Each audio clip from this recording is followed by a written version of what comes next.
Carefully and soundlessly, Jan made his way along the secret passages to a stone staircase and looked over the wrought iron banister. A man stood in the stairwell and stamped snow from his boots. There must be a door to the outside world there. Jan was returning the way he had come when a pinprick of light caught his attention. He looked through the peephole into a grand bedchamber with huge displays of white tulips and black roses on the table. The large dog bowl sitting on the floor told Jan that this was where Count Kaliowski slept. If nothing else, they were owed the blood money that had been promised to them at the beginning of this nightmare. How would they get back to Paris without a sou to their name? Jan pushed against the door and slipped inside. An eerie red light shone from the coals in the grate. The walls were painted with hunting scenes that in the spit and hiss of the firelight appeared to be moving. The wooden skull sat on the table. It might have been valuable, but he knew also that it was cursed and would bring whoever took it nothing but bad luck. Next to it was a necklace. A blood-red ribbon with 7 crimson stones set into it. Without thinking, he put it in his pocket.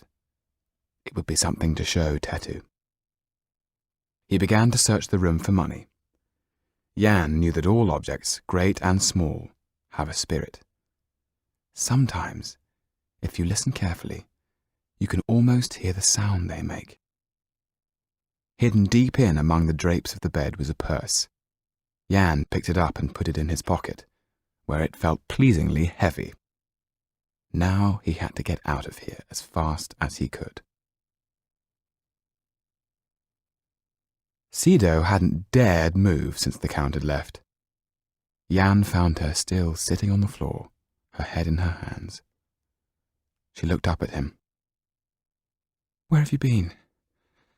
Count Kaliowski was here." "It took longer than I thought. We'll be gone in a minute." He went straight to the bed and pulled back the covers. "Wake up," he said gently, shaking Tetu back into life as he helped him to his feet. "Where am I?" said Tetu, who for a moment thought that he must have woken from a bad dream. Jan said something to him in a language Sido had never heard before. Tetu gulped as the memory of what had happened came back to him.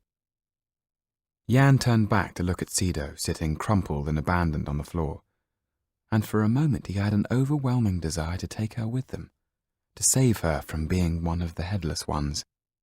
There was a knock at the door. Sido scrambled to her feet. Quickly, Jan and the dwarf disappeared behind the screen and through the hidden door just as the Count entered, followed by a footman carrying a tray with Sido's supper. This time, the dog at the Count's heels was silent. Kaliowski's eyes darted round the room as he ordered the footman to straighten out the bed. "There is no need," said Sido quickly. "Continue," said the Count smoothly, addressing the footman. Balthazar had begun sniffing the air. "I hope you don't mind if I keep you company while you dine." Sido knew that the longer he stayed, the longer the dwarf and the boy had to make their escape. "I would like that," she said. Count Kaliowski sat down on a chair by the bed. The dog at his feet let out a heavy sigh, and putting its head on its outstretched paws, closed its eyes. "I think your dog is more used to me now," said Sido. "So it seems. When you have finished, I will take you down to see the fireworks. Your father assures me that they will be magnificent." Sido watched the Count as with hooded eyes he searched the room once more, looking for evidence to confirm his suspicions. Her instinct told her that there was no escape. This dark spider was waiting patiently to catch her in his gold-spun web.